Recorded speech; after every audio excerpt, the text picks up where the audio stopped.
Hi, I'm Wieber, and this is my tutorial showing you my method for creating lightsaber glows in Adobe Photoshop. The first thing you'll notice about my tutorial is that I am using a Macintosh, and thus the Macintosh interface. There aren't any real big differences as far as where tools are located and stuff like that, so PC users should not have a problem following along. Here we have a nice picture of Qui-Gon, and let's go ahead and first begin by making a new layer. And we're going to set the mode to screen and make sure you check the fill with screen neutral color, which is black button. That's very important. I'll tell you why later. Now let's go ahead and I'm going to make my saber right here in front of you. I'm going to be using the line tool, which is sometimes located under the rectangle tool. Now I don't personally like to use the line tool when I do lightsabers, but that's entirely up to you.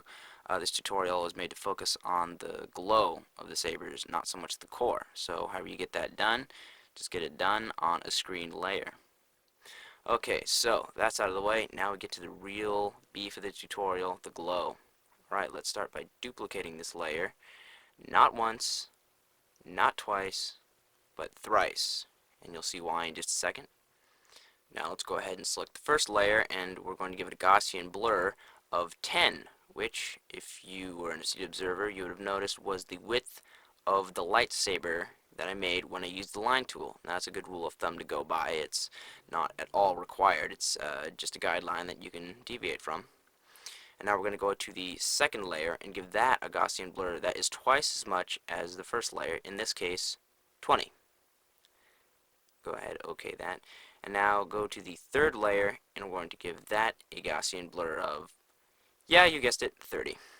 So we're going 10, 20, 30, or if your width was 5, you'd go 5, 10, 15. Pretty simple stuff.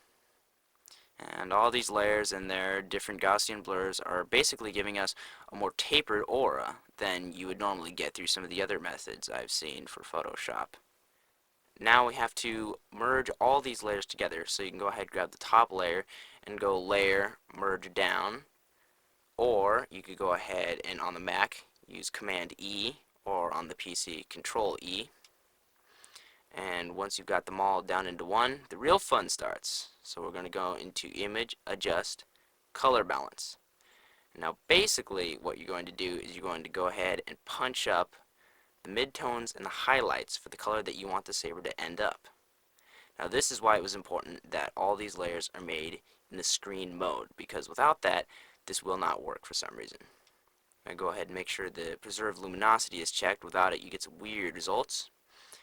Now Qui-Gon saber is green, so we go right ahead and punch up the green levels for midtones and go into highlights, and you'll notice something interesting happens when we push the green levels all the way up to the maximum. It seems to get a little too bright, interestingly enough. So I usually back it off to 75 or 50 depending on the shot. In this case, let's just go with 75. Go ahead and OK that. Flatten the image, and boom, you've got one sweet looking lightsaber in my opinion. Some of the cool stuff that I think this method does well that others can't quite seem to do is that there is a very gradual fade of luminance radiating out from the core of the saber. And I think that's very, very necessary. In real life, when you film something bright, it spills out into the rest of the scene. It doesn't just go out and then drop off immediately surrounding the object. It's a very gradual process, which is what we see here.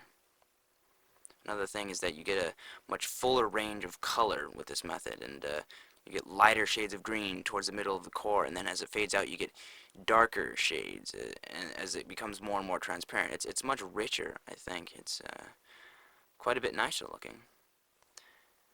Well, that about wraps it up. I hope you've enjoyed this little tutorial, and I hope you choose to use my method or a variation of it, and that you get better results. So now you know my secret. Get out there and kick some butt. Have fun.